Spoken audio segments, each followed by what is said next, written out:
Hello everybody and welcome to Parks Bros. It's Drew here, and thank you so much for tuning in to day 11 of Listmas 2020. We are one day away from finishing the 12 days of Listmas for this year, but if you've missed out on any of those videos, you can go, of course, into the playlist and check out everything we've had this year. But today, we have a very special guest, which I'm sure you've heard commenting on what I've been saying as of late, but we have my wonderful brother, Hunter. Hello, I am Hunter. And if you're wondering, that's the whole reason the channel is called Parks Bros. But with that, today we are going to be talking about our top 10 favorite dark rides. So without further ado, I'm going to hand the mic over to Hunter, and he's going to talk about number 10.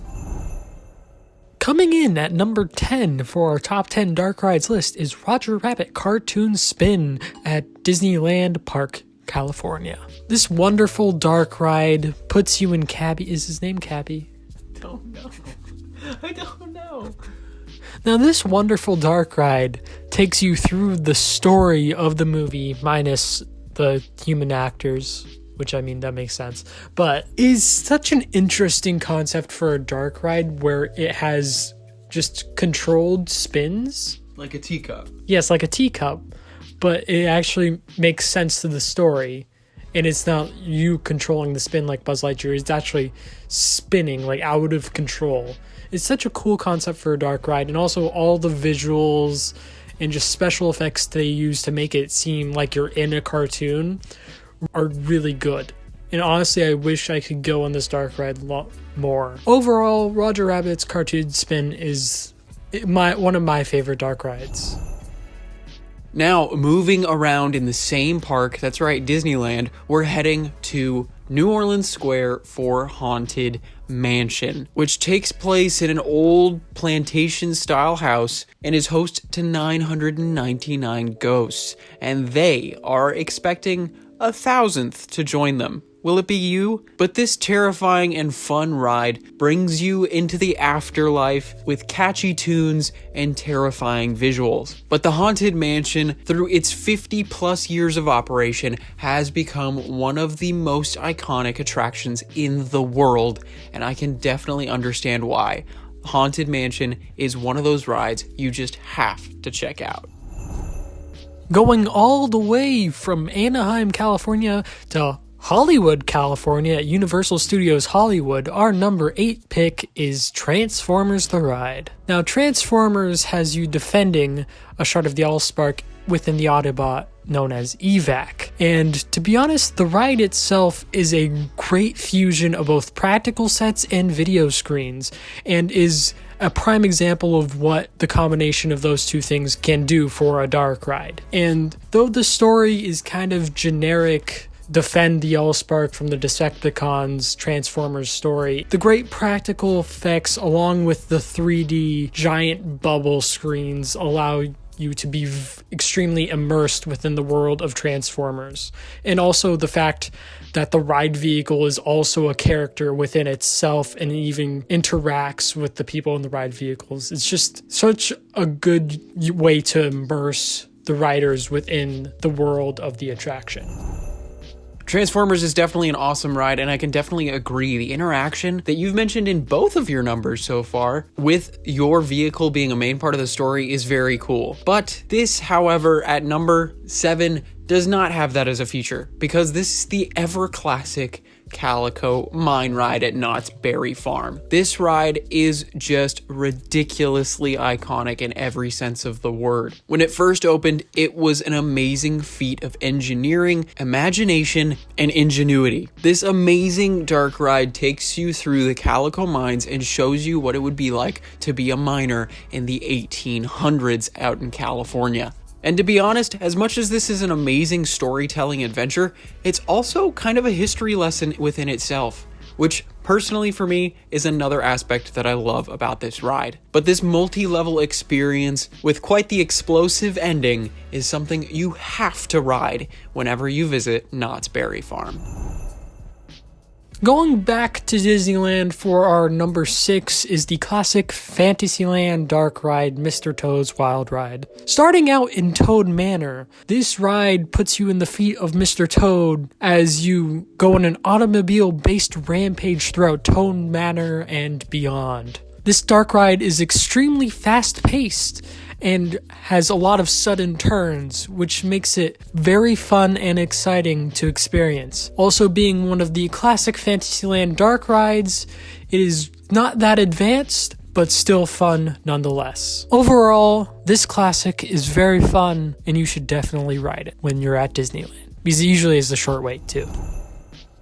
All right, well, at number 5, we're going to stay in Disneyland. As you can probably tell, this is going to be a major theme throughout this list because Disneyland has more dark rides per capita than any park we've ever visited, and it might even have more than any park in the world. But I'm sure you guys have expected to see this ride on a separate list earlier in Listmas, but Hunter and I at least classify this as a dark ride instead of a water ride. You did. Well, I for sure do. But this is Pirates of the Caribbean in New Orleans Square, which is just an immaculate adventure through the early 1700s in the Caribbean, where you get to see both sides of being a pirate. Of course, the pillaging, raiding, and becoming rich, but also the downsides, the backstabbing, the loneliness, and inner conflictions. This ride is just incredible for storytelling all around. Now, there have been plenty of changes to this ride that many people have not liked over the years. And while I can agree with a lot of people's feelings about these changes, it is still Pirates of the Caribbean at heart. And with that, it means it's one of Walt's magnum opuses, especially when it comes to his theme parks. The amazing lighting, sets, and animatronics set this ride apart from many others out there. And for a ride as old as it is, to see it has aged this well is just insane. But Pirates, definitely another dark ride you have to ride if you ever get out to Disneyland. Now, hopping over to Disney's California Adventure Park, our number 4 pick is Radiator Springs Racers.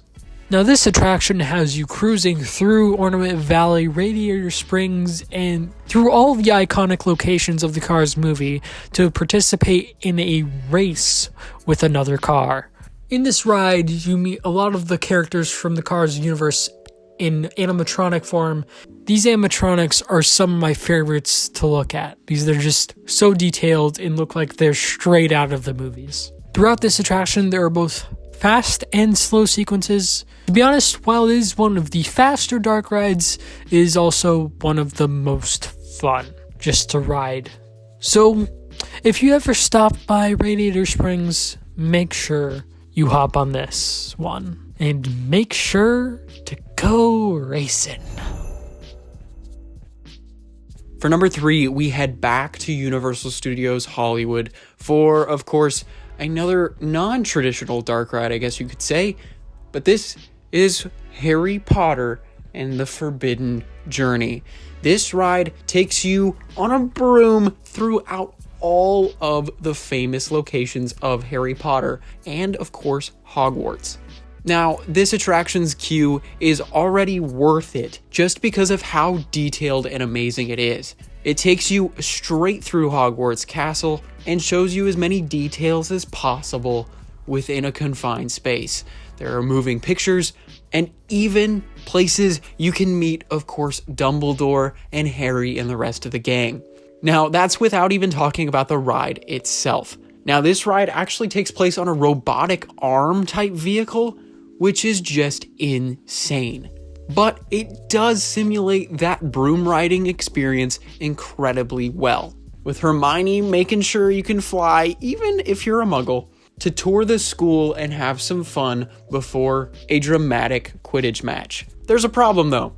Hagrid let out a dragon, so you've got a lot to deal with on this crazy and forbidden journey, you could say. And you will run into spiders, dementors, and a whole host of other magical creatures that will either detriment or aid in your adventure.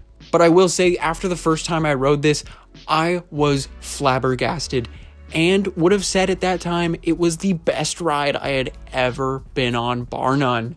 Now, while that might not be the case now, I can still say it is easily my favorite ride at Universal Studios Hollywood. Hopping back over to Disneyland Park, we have our second spot, Indiana Jones Adventure. This ride has you traveling through the Temple of the Forbidden Eye to see what has happened of Indiana Jones, who went in there and is now missing. Now this ride, while it is immersive on the ride itself, its queue is really one of the places where it shines, because while the ride itself is immersive, the queue is as well, and is also interactive. The queue has spots where you have to avoid spikes, pull on a rope, and send a archaeologist to his doom, I guess. Avoid bats in a cave, and really that's it. But the queue is very nice to walk through. It is one of the best queues. On the ride itself, you have encounters with ghosts, skeletons, spiders, rats, an entire hallway with portraits shooting arrows at your head, and even a boulder rushing towards your vehicle. But what about the snakes? Did you have to mention the giant snake? I really didn't want to talk about that. It's just too terrifying, man. But overall, this attraction is a really exciting adventure that you should definitely ride if you're ever in Adventureland. Well, that brings us to number 1. Now, I know this is probably not going to be much of a shock because we've talked about probably every other ride that could have been number 1 on this list already. But number 1 is, of course, Star Wars Rise of the Resistance at Disneyland. Now, if you don't want spoilers, make sure to skip to this mark that I'm putting on the screen right now, because from here on out, I'm going to be all spoilers, and you definitely do not want this ride spoiled. Now, we've been talking about incredible queues over the past couple of rides especially, because they have incredible queues. But with Rise of the Resistance, you could even argue that the queue is literally part of the ride itself, featuring vehicles that you must board to even get to different parts of this queuing experience. Now, sure, technically you're still waiting in a line, but it sure as heck doesn't feel like it when you're on a Star Destroyer. And when I say that, I mean it. It legitimately feels like you are on a giant vessel in the middle of space. Now, after this, of course, you're escorted into a prison cell, interrogated by Calico himself, and thankfully, before he can get back to you, you make your daring escape. Now, of course, it wouldn't be a Disney dark ride with the escape going perfectly. But along the way, you befriend your own vehicle, specifically the R5 unit on the front of your transport. You have a crazy disco party, a run-in with a probe droid, a face-to-face encounter with an AT-AT, and of course a near lightsaber duel with Kylo Ren. And that's without mentioning the multi-level experience that is just insane to even think about technologically. Now, if you thought what I was talking about before was a little crazy, well, just wait till we get to the very end, where you experience a multi-story drop inside of a dark ride. So that's right, this ride alone is 2 or 3 ride systems put into one. It is just ridiculous. Now, of course, I mentioned 2 or 3. Well, that's because you drop straight into a simulator to finish off the ride to make sure you get back to Batuu safe and sound. Rise of the Resistance is immaculate in every sense of the word and is easily what Hunter and I both think is the best dark ride we have ever experienced. So there you have it, day 11. All done for Listmas. That means we've only got 1 day left, and that means also that my top 25 coasters list comes out tomorrow, and I hope you'll all join me live for that. But I hope you've all enjoyed today well enough, especially with our special guest, Hello, and goodbye, Hunter. And let me know if you want to see him in some more videos real soon. with the other channel, maybe? Yeah, with the other channel. Wink, wink. But I will say thank you all so much for tuning in, and if you like what we do, make sure to subscribe. And of course, check out the entire playlist of all of Listmas, because we've got over 12 videos to check out just from the past 2 weeks alone. But hopefully I'll be seeing everyone tomorrow live, and until next time, we'll see you on the next ride.